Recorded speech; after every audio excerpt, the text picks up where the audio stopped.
Okay, so in the first module, all right, getting to know Spillville, I have the Padlet here that we did earlier. I have the syllabus linked here as well. If you want to take a look at that, it's also on the syllabus page. But then you have your Adobe Spark About Me page. And that's the first assignment that you guys are going to complete for me. And it's going to be due on September 7th. All right, so I'm going to give you, let's see, today, tomorrow, and let's see, the end of day Monday to complete it. And then if you want to do the extra credit presentation to the class, then we'll do that on Tuesday. All right.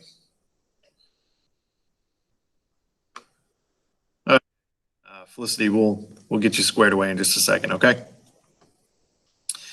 All right, so the Adobe Spark About Me page is literally just about you. It's exactly what I had you guys do, or I showed you guys with my presentation the other day. So you're going to be creating a web page here. And I know that may sound intimidating to some who don't have any experience with web design, but it's very user-friendly. It's more like a PowerPoint or a slides presentation than it is a website. So this activity is designed to allow you to reflect on your life and your achievements and your future goals, all right, and create that web page, right? And while, hey, we're in a Word and PowerPoint class, you're still going to be formatting text, creating headings, and all that. So it definitely has some skill sets that cross over there. So one, you're going to look at the planning document that is below. We'll look at that in just a second. You're going to complete each question to the best of your ability so you can organize the information on your Spark page. And then you're going to create that Spark page about yourself and include the following sections. So my background, extracurricular activities and hobbies, musical interests, favorite TV and movies, interesting facts, future goals, and inspiration. All right. These right here are the headings for your page. So you should have definite headings, separate sections for background, extracurricular activities, etc. Okay.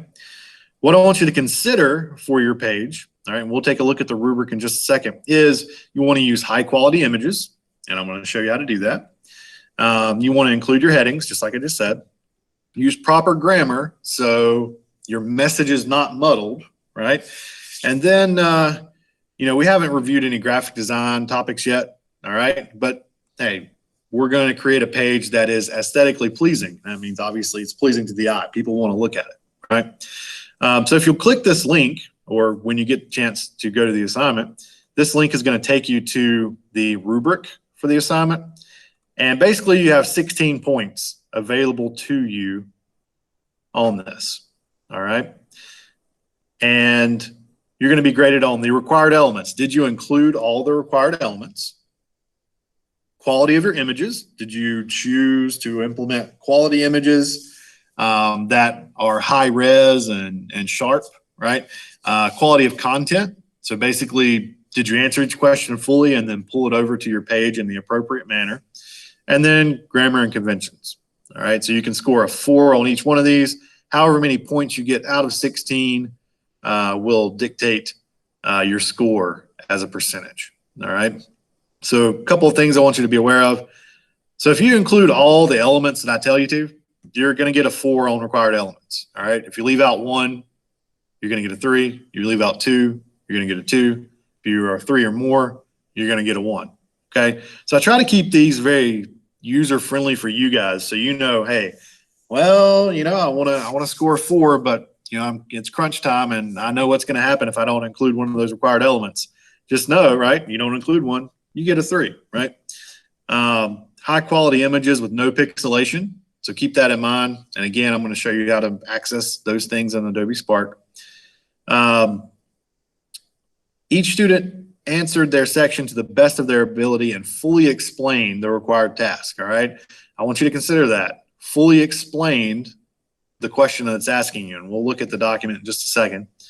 So one sentence isn't going to cut it with this, all right? So just keep that in mind. And then lastly, hey, I'm not going to say your grammar has to be perfect because nobody's grammar is perfect, but you want to keep your grammar errors to a minimum, all right? So if you make 1 to 3 grammar errors, they have to be glaring. I'm not going to be real strict and particular with this, But if you make 1 to 3, then yeah, that's okay, right? Maybe you misspelled something. Maybe you forgot to put a period somewhere. Maybe you forgot to put a comma somewhere, whatever. But those are small issues. If you make 1 to 3 of those, then I'm still going to give you a perfect score on that because, like I said, nobody's grammar is perfect. But if you're making substantial errors to the point where I can't understand what you're saying, or you have so many that it's like taking away from the message that you're trying to convey, then of course I'm going to count you off for that. Okay. So as you're putting this together, just keep that in mind and keep all these sections in mind so you can maximize your score. All right. Okay. So any questions about the rubric, or are we good with that?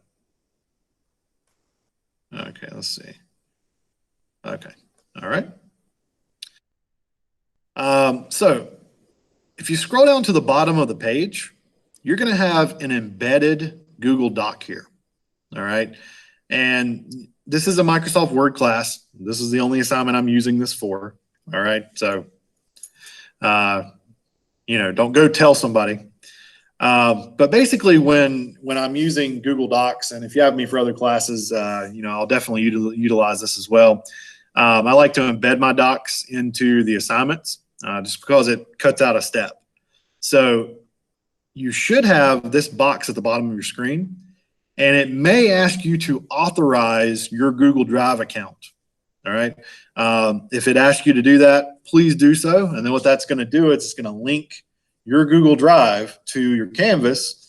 And when you click on the assignment here, it's automatically going to create a copy of this document in your Google Drive. All right. And that just cuts out the step of clicking a link, downloading the document, and then opening it in Word or whatever you may open it in at that time. So with this assignment, we're just going to use a Google Doc just because it's a little more user friendly. All right. Also, you don't have to work in this screen right here. You can actually click this link and it will open in full screen. And then you have that whole document there ready to go for you. So I just want to go over the directions for this document and just go over each question to make sure you guys know what's expected of you. All right. So this is your planning guide. And basically you're going to answer the questions on here, and then you're going to take those and you're going to transfer them over to Adobe Spark to create your web page. All right. So what is your background? Hey, we want to know your name, age, where you're from, family details, and all that. What extracurricular activities do you participate in the school or in the community? Okay.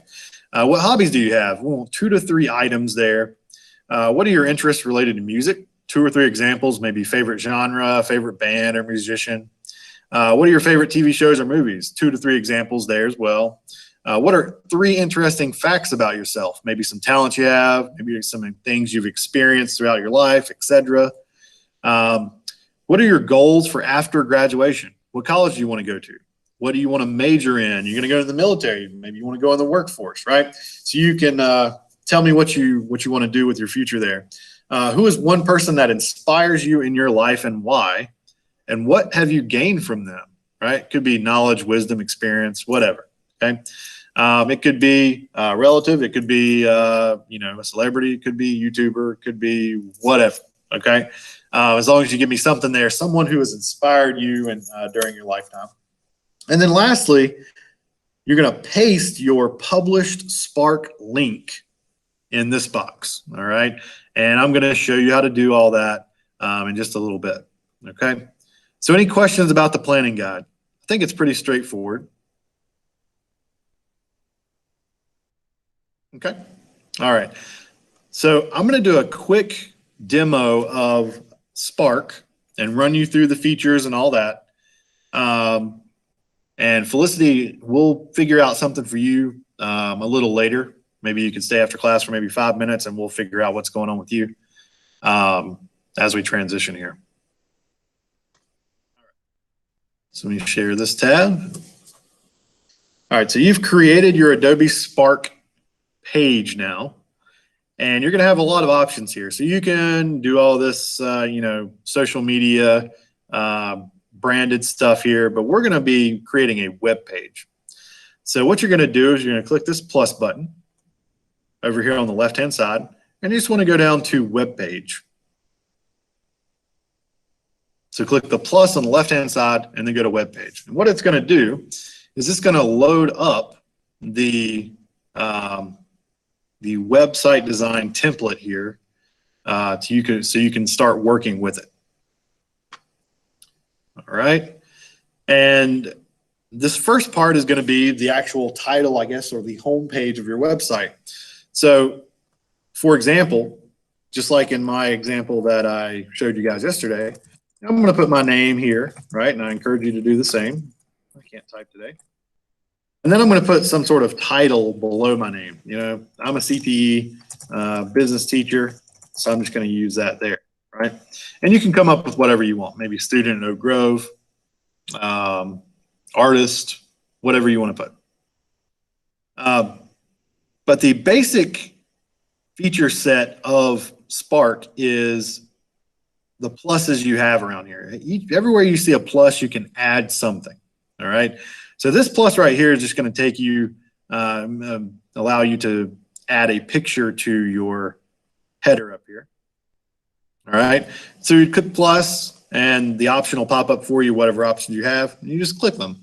And you have a bunch of different options here. So you can connect your Google Photos, you can connect Dropbox, Google Drive, Lightroom, which is a program that we'll use, your Creative Cloud, which you don't have access to yet, but we're getting there. Then you got Adobe Stock, and you also have free photos, right? So say I wanted to go in the free photos, and I want a background of a beach, right? Type that in. I got all these right here. I said, oh, look, this one looks nice. This beach looks nice right here. So I want to use that as my background. You click it, it's going to drop it in there for you. And all these photos right here are going to be real nice, high-res photos that look really nice in a browser, right? So now it's going to drop that there. If I want to change that, I can just go right back here, click on it. I can go to replace, I can delete it, or I can change the focal point. The focal point is going to allow me to move where the camera focuses on my web page, right? So maybe I want it to focus more on the sky here. I can drag that up there, hit save, and now you just kind of see the water in the sky, right? Now you can also upload photos, and I'll go ahead and show you that right quick.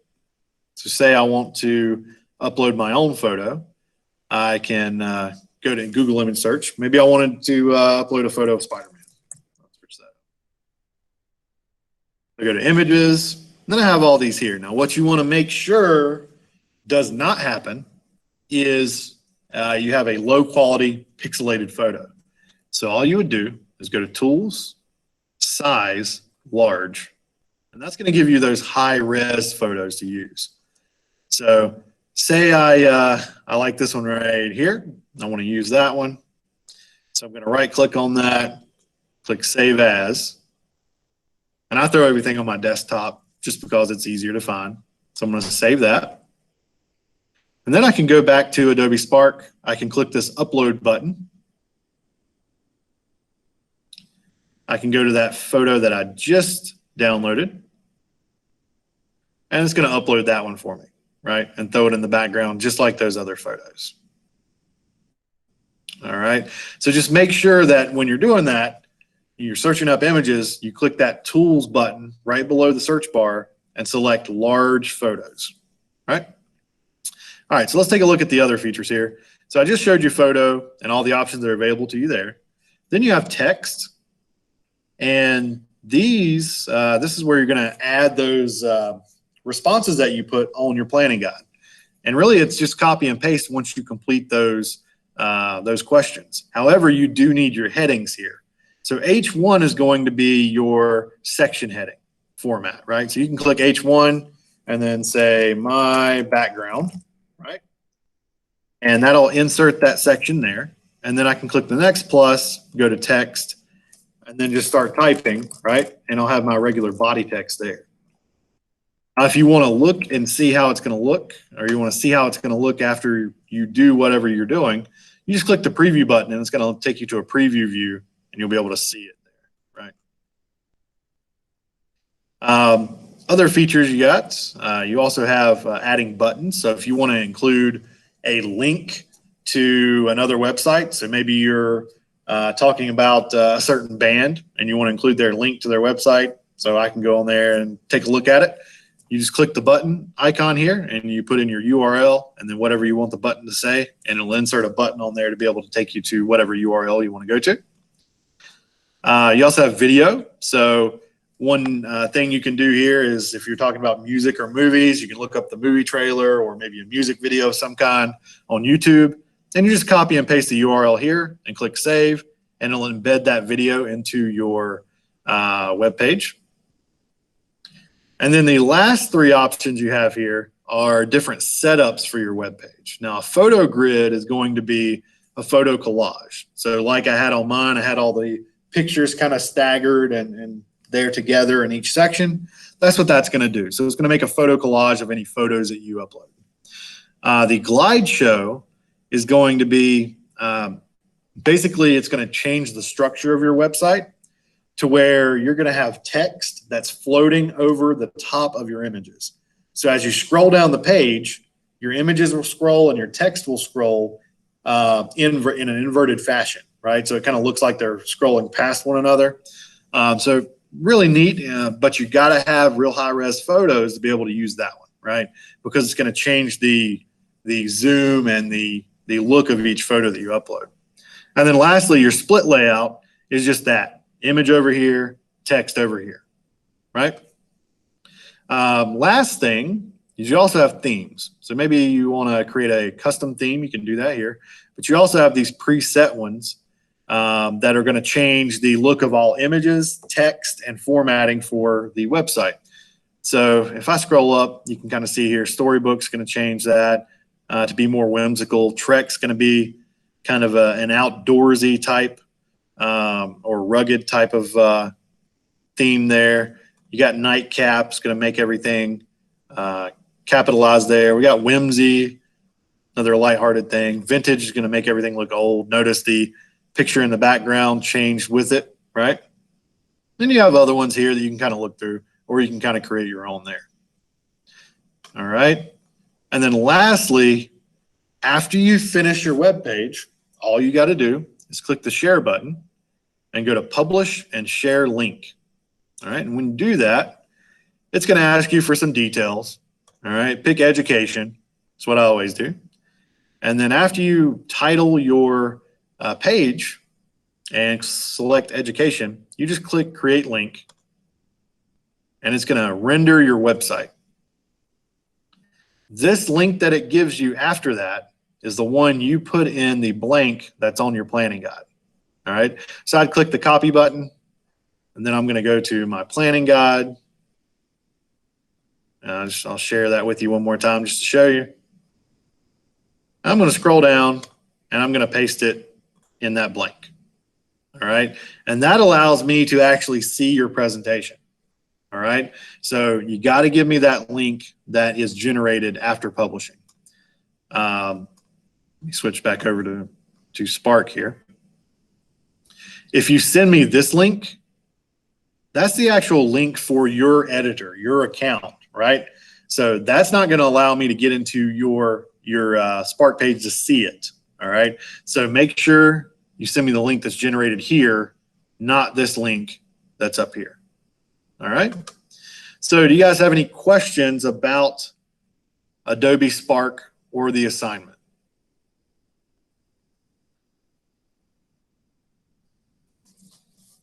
Any at all? Okay. Sounds good.